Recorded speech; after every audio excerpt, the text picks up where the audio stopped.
My mother-in-law threw me out of my own grandmother's wake, and I didn't say a word. Everyone thought I'd lost my mind. Looking back now, I understand why they thought that. I just stood there in the doorway of the funeral home, the one my grandmother had prepaid herself years ago, because she said she didn't want anyone fussing over arrangements when they were already grieving. And I let my mother-in-law point at me and tell me, in front of 40-something people who had known my grandmother since before I was born, that I didn't belong there, that I was embarrassing my husband, that I should leave before I made things worse. And I picked up my coat, and I walked out to the parking lot, and I sat in my car, and I cried until I couldn't anymore. Then I waited. My grandmother had been sick for a long time. Not dramatically, not in a way that made good conversation at dinner parties, just the slow, grinding kind of sick that takes a person away from you in pieces. She had COPD, then the complications from that, then the falls, then the hospital stays that got longer each time. I drove up to Barrie every second weekend for 3 years to sit with her, bring her Tim Hortons because she refused to drink the hospital coffee, and watch whatever she had recorded on her PVR. Usually old episodes of Coronation Street and occasionally something about antiques that she watched with a running commentary about everything the appraiser got wrong. She left me her house. Not a fortune, not stocks or a portfolio. Just a detached two-story in a neighborhood that had gotten considerably more valuable since she bought it in 1987 for something like $94,000. By the time she passed, the same houses on that street were selling for just under $800,000. She'd updated the kitchen in 2009 and left everything else alone, and the place was dated but solid and paid off completely. And she left it to me. I didn't know she was going to do that. I found out the same way everyone else did, which was in the lawyer's office 2 days after the funeral, sitting in a row of chairs with my husband beside me and his mother on his other side, and his aunt and her husband across the table. The lawyer read the will.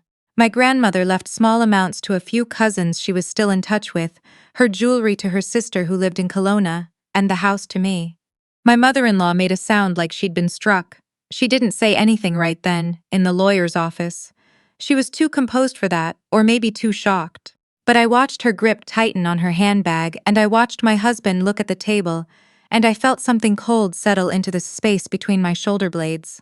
We drove home mostly in silence. My husband said the lawyer would be in touch about the transfer paperwork. I said yes. He asked if I was hungry. I said not really.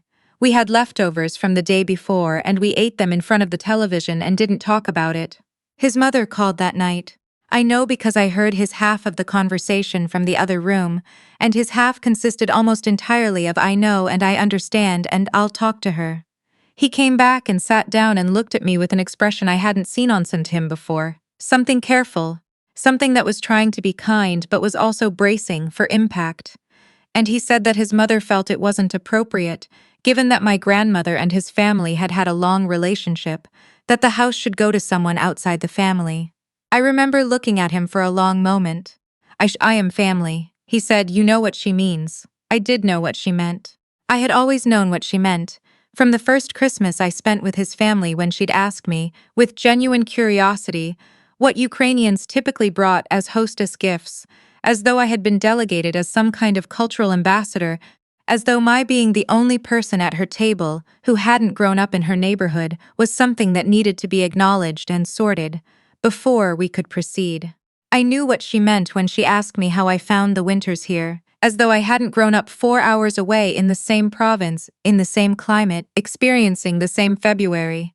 I knew what she meant every time she managed to find a way to turn a conversation back to what my family did or didn't do, as though every answer was a data point she was entering somewhere. But I had never said any of that, because my husband loved his mother, and I loved my husband, and I had decided years ago that the cost of keeping the peace was something I could absorb. The week after the will reading, my mother-in-law came to our house.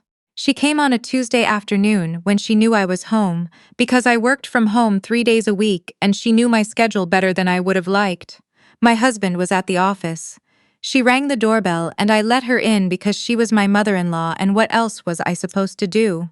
She sat in my living room and she put her hands in her lap and she told me, in a tone she might use with a student who had made an understandable but serious error, that she thought I should give the house to my husband's family. I asked her which part of his family. She said that wasn't the point. I said I thought it probably was. She told me that my grandmother had clearly been confused in her final years, that she must not have understood what she was signing, that an elderly woman with health problems, who'd had several hospitalizations, couldn't reliably be expected to make decisions of that magnitude. She said this while looking directly at me, with an expression that was clearly meant to signal that she was doing me a favor by explaining this to me before it became unpleasant. I thought about my grandmother. I thought about the last time I'd sat with her, 2 weeks before she died, and how she'd asked me, very specifically, about a news story she'd seen. Something about changes to the principal residence exemption, and whether that affected my situation. I thought about how she'd said, without a lot of preamble, that she wanted me to have the house because I was the only one who came to seize her. She wasn't confused. She knew exactly what she was doing. I told my mother-in-law that I appreciated her coming by, and I walked her to the door. She came back on Friday with my husband. This time he sat next to her on the couch, and they both looked at me, and my husband said that he thought, given everything, it might be worth at least exploring whether there was a way to restructure the bequest. He used the word bequest. He said his mother had some ideas about how the estate could be shared in a way that felt more equitable to everyone. He said he wasn't asking me to give anything up, just to be open to a conversation. I asked him if his name had been in the will. He said that wasn't really the point. I told him it was exactly the point. His mother cut in and said that my grandmother obviously hadn't understood the tax implications of what she'd done. She said there were ways to handle an inheritance that were much more sensible for all parties. She said I was young and I would have other opportunities and that holding on to this house wasn't going to serve me in the long run. I looked at my husband. He was looking at his shoes. I said I needed some time to think. I said I'd be in touch, and I showed them both out. That night I didn't sleep. I lay in the dark and I listened to my husband breathing beside me, and I thought about the house. About the kitchen with the green tile backsplash my grandmother had always meant to replace but never did. About the guest room where I had slept on the pull-out sofa during the bad months, the ones when I couldn't afford my apartment in the city. And she'd told me I was welcome as long as I needed without making a production of it. About the way she used to leave a glass of water and a shortbread cookie on the nightstand, as though I was still small, as though the gesture was so automatic she didn't even think about it anymore. She gave me that house because she knew what it meant to me. She'd known long before I did. The next morning, I called the estate lawyer. Her name was on the letterhead my grandmother had given me years ago, filed in a folder with other important documents. Insurance papers, the deed, a card from a plumber she trusted. I called and made an appointment and I went in alone. I explained what had happened. I explained that my husband's family was applying pressure on me to sign over or share the asset, and I asked whether there was anything I should know about protecting myself legally. The lawyer was a small woman in her 60s with very direct eye contact and the kind of reading glasses that hang on a beaded chain, and she told me several things I hadn't known. She told me the will had been prepared 14 months before my grandmother died, during a period when my grandmother had been assessed by 2 separate physicians as mentally capable and competent. She told me my grandmother had specifically included a no-contest clause, which meant that anyone who challenged the will in court stood a reasonable chance of inheriting nothing at all from any remaining small bequests. She told me that a family member attempting to pressure a beneficiary into surrendering an inheritance could, in certain circumstances, constitute undue influence, which was a concept with some legal weight. She slid a card across the desk and said I should call her if the pressure continued. I drove home and I sat in the driveway for a while. My husband's mother called 4 times that week. My husband and I had 3 conversations that started calmly and ended with him saying he didn't understand why I was being like this, and me saying that I wasn't being any particular way, I was just keeping what my grandmother had given me. He said his family felt shut out. I said they had never been in. He said that wasn't fair. I said it wasn't meant to be. On the following Saturday, my mother-in-law showed up at the house in Barrie. I hadn't realized she knew the address, but of course she knew it. She'd been to family events there over the years, back when my grandmother was well enough to host them. She showed up on a Saturday morning when I was there doing a walkthrough with a property manager I was considering hiring. I hadn't decided yet what I was going to do with the house, whether to rent it or sell it or eventually move into it, and I was just gathering information. And she was standing on the front porch when we came out. She had my sister-in-law with her. I hadn't expected that. My sister-in-law was 3 years older than me and we had never been close. But we had always been polite, the kind of polite that means you have learned exactly how much of yourself to offer in a given interaction and you both stick to it. She was standing half a step behind her mother, and when I looked at her, she looked away. My mother-in-law said she'd come to see the house. She said she thought it might help everyone get on the same page if she could see what we were talking about. She said she'd always had fond memories of the place. I said now wasn't a good time. She said she'd only be a minute. I said now still wasn't a good time. She stood there for a moment. Then she said, in a different voice, quieter, like she was sharing something with me, like we were suddenly on the same side, that she knew I meant well. She said she knew I'd been very dedicated to my grandmother in her final years, and she wanted me to know she respected that. She said that kind of dedication should be recognized. And then she said, and this is the part I have thought about many times since, she said that she knew if my grandmother had really thought it through, she would have wanted to leave something that could benefit the whole family, not just one person. I understood what she was doing.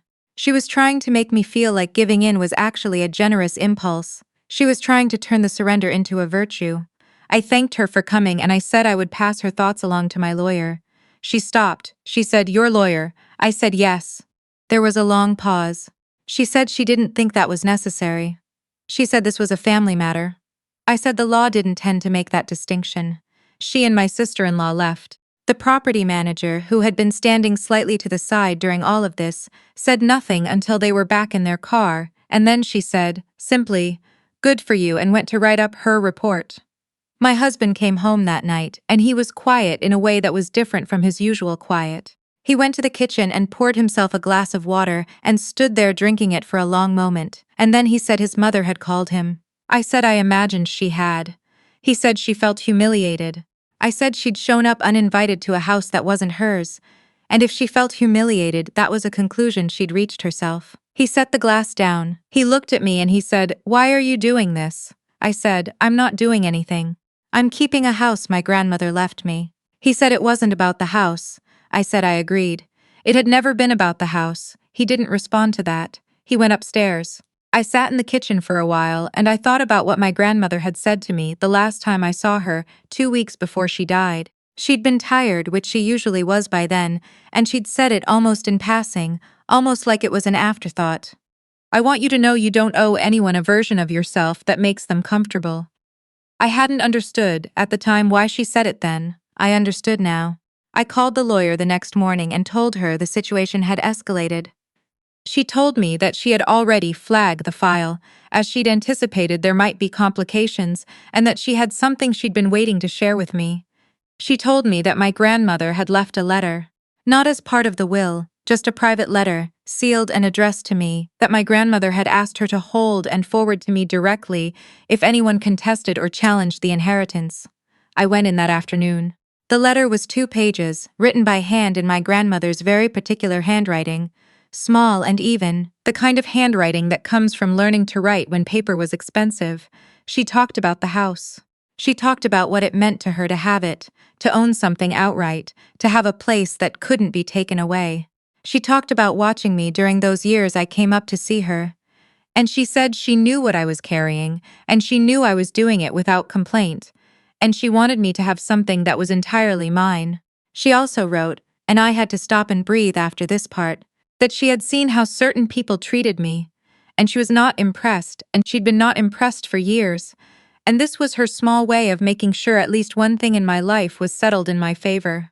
I folded the letter and put it in my purse, and sat in the parking lot of the law office for a while. The pressure didn't stop entirely.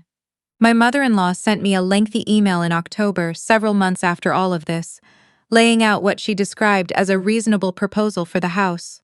My sister-in-law called once and started to say something, and then seemed to think better of it and said she hoped I was doing well.